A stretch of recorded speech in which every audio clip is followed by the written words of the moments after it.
Great. Welcome to Digital Asset News. My name is Rob, and today what I want to talk to you about is my trip down to New York as I stepped foot in the Solana store. I'm going to talk to you exactly what they're doing over there as they're bringing adoption through education. I got to tell you, I think it's a step in the right direction. I'll also tell you about some pitfalls that are going on and everything in between. So first things first, let's just take a look at exactly what is going on in the market. Now, I don't want to spend a lot of time on the markets. I've decided that if there's something important, I will. But just so you know, market's down, Nasdaq is down, S&P is down, everything's down pretty much across the board. But I will say that there is one person that continues to buy, and that's whale number 3.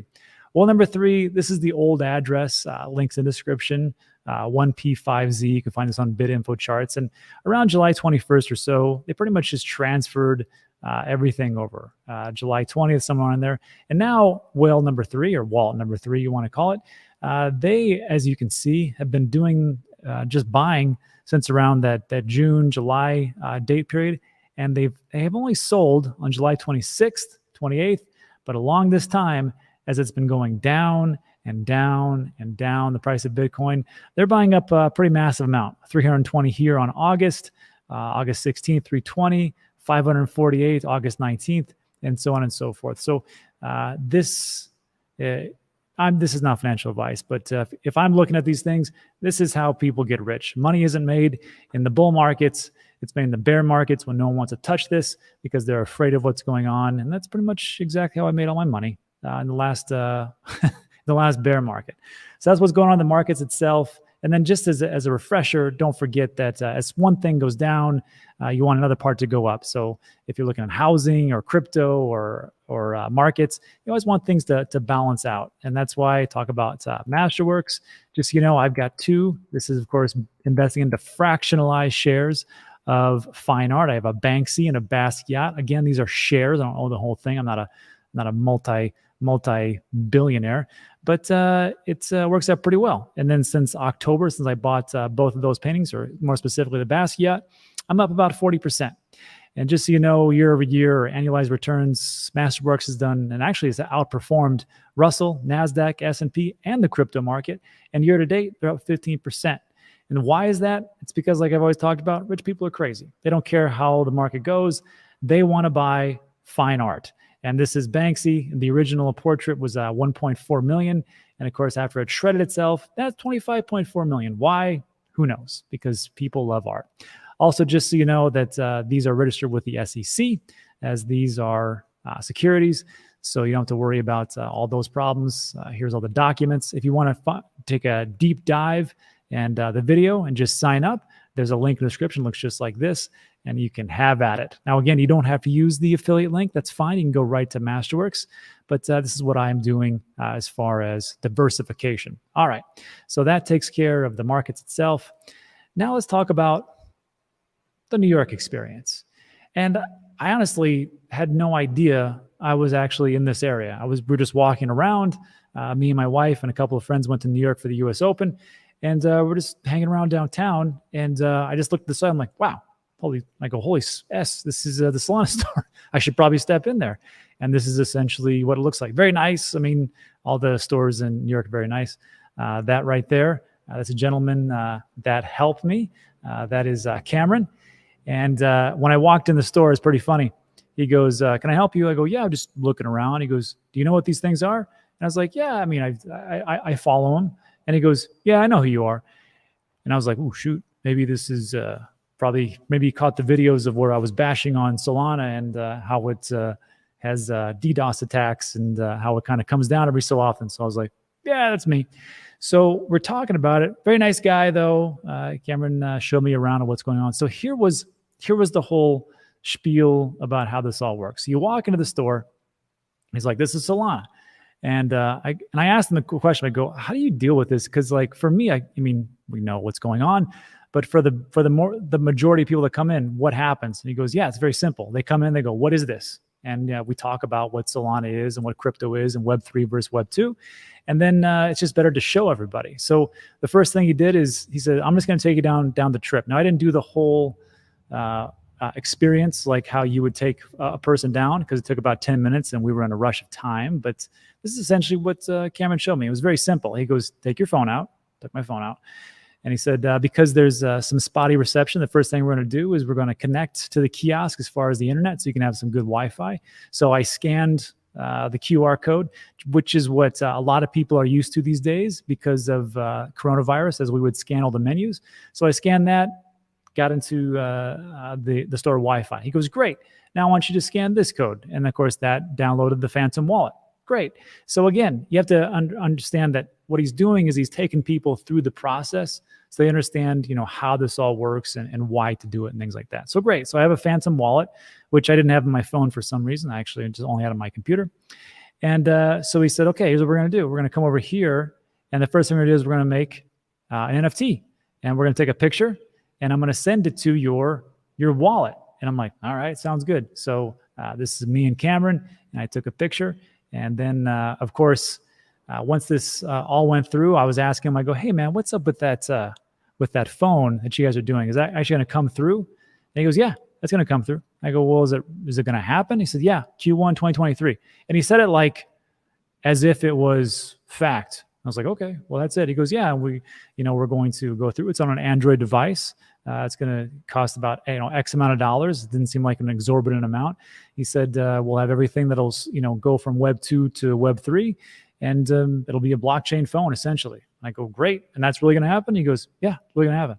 I was like, well, if that is true, I took a look at it. Looks like a normal average phone. So we'll see if this is the next great adoption process. I just was surprised at just how adamant everybody was there about it. And they're like, yeah, that's just a foregone conclusion. So we'll see if that happens. But anyhow, back to the NFT process. So we're here and took a picture.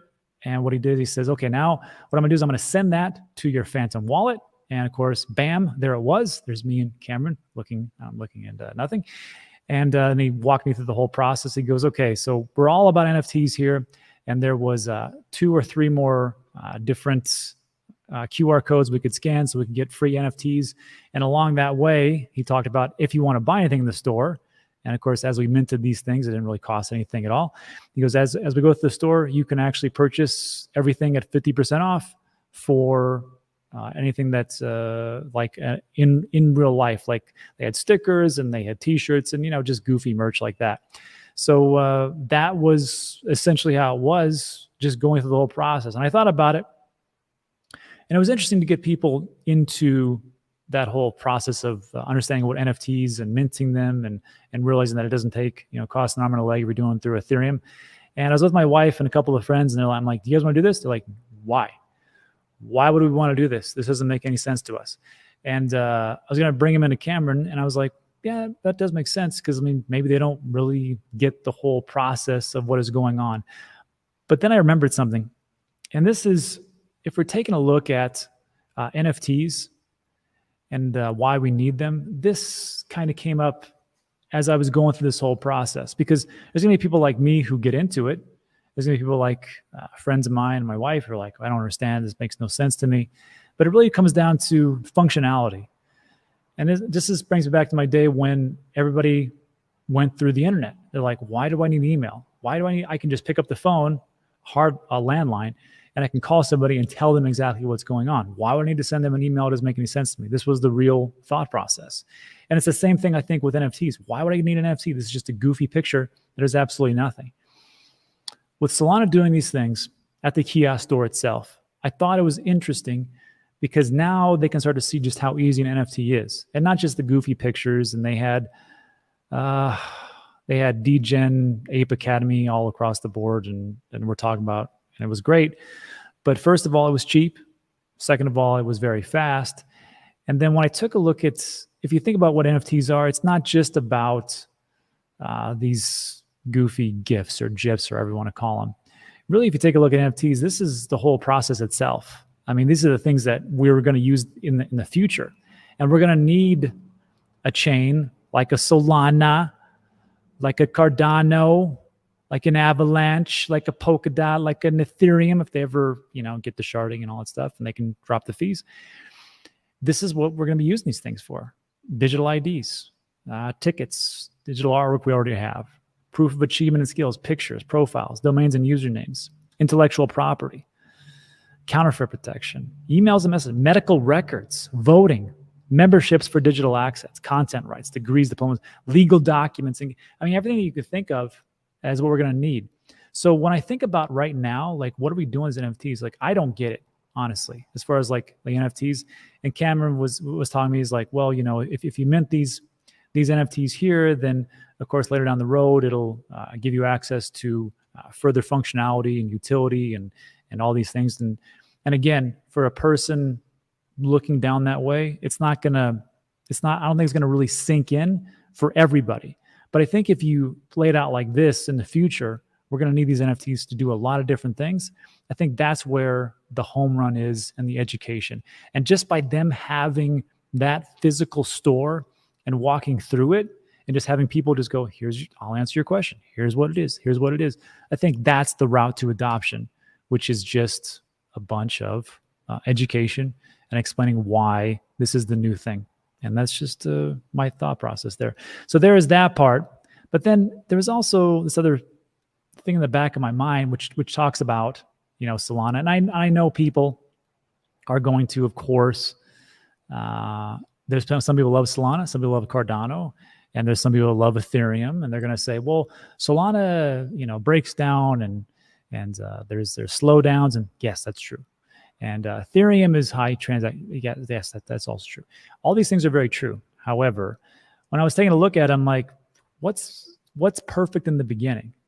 And I'm not talking about the ecosystems. The ecosystems that are built on Solana or that are built on Cardano or built on Avalanche, those are susceptible to hacks and frauds and things like that. That's the ecosystem.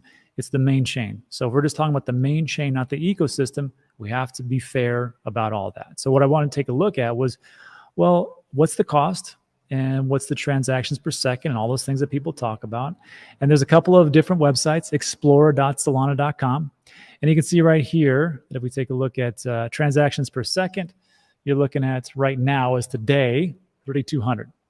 And that's pretty good. I can see there's a TPS history, average ping time, so on and so forth. Great. And also if we take a look at Solana Beach, and what I'm looking for here is just, again, the same thing. If we're looking at transactions per second, circulating supply, current TPS, 3234. Okay, it's about the same. And then also my question then was, well, how cheap is it? So if we take a look at transactions, he'll bring it up right here. These are all just happened, a lot of them, 30 seconds ago. You're looking at really nothing, let's be honest, 0.0005. Right now, one Solana is $30, so that's fractions of a penny across the board. So that knocks off two questions, transactions per second and cost for transactions. Is pretty nice. However, there are some things lingering in my mind that I think about. And we answered this question here in the Cardano Ghost Chain spreadsheet or Google file. And one of the things that was brought up was, well, you know, with Ethereum, they have, as far as like transactions, they do quite a bit. And this one right here says on Sunday, July 31st, transaction count 1,158,000. And Cardano only had 91,000. But then, this is through Masari, you can take a look at the adjusted transaction volume. This is the estimated on-chain transaction volume for the past 24 hours, adjusted to try and remove some types of non-economic transactions, you know, signing things back and forth, wash trading or whatever, or just bots moving back and forth just to seem like there's a lot of transaction volume. And if you do that in Masari, you can definitely see here there's a difference. Ethereum, the same day, you had adjusted transaction volume was $1.52 billion worth of transaction volume. And the same day, there was $7.8 billion with the transaction volume on Cardano. And you can verify, again, all this. There's links on this spreadsheet or on this slideshow. There's also links in the description you can check out. And one thing that did concern me, I mean, we just saw transactions per second. We just saw the fees. But if I take a look at Masari, in the same way that I could take a look here through Masari and find all the transaction volumes and adjusted transaction volumes, with Solana, it doesn't really have it there. So I don't know if that's just they're catching up or what exactly is happening, as opposed to Ethereum, which has all the on-chain data. But again, on-chain data can be manipulated, and that is one of the things that concerns me. But to sum it all up, I think it's a step in the right direction, and we'll see which one it is. I don't know which one's going to make it. I don't really care. I just try to invest into as many as I think that could do well. And then as time moves on and we see which one pulls ahead, I will go with that one. And that's it, because I'm just an investor. Anyhow, let me just think about that in the comments section. And that does it for today. So today, we're doing a little something different. Usually we do a live stream. What I want to try to do this in a recorded fashion. I am live in the chats. You've seen me already. And now what's going to happen is we're going to go through the Q&A. And to do the Q&A, what I want to do was just do what's called a redirect. And this might actually work. I'm not for sure. We're going to see how it all works out. So to redirect, if you have things turned on, it'll just redirect you right after this show and we can go into it. However, you see that, of course, I'm in the comment section here, and this is just a live premiere. So if you want to go to the Q&A and you have the autoplay is on, it'll automatically redirect. If your autoplay is off, very simple. All you got to do is just click on the video that comes up right here and whatever I say, and then we'll go to the Q&A and I'll answer all your questions the best of my ability. It's just a way to break things up and make things a little bit more concise. So that's it for today. So if you liked the video, thumbs up and subscribe, all that good stuff. If not, come on over to the Q&A. Ask me any questions you want to. It's going to happen right now.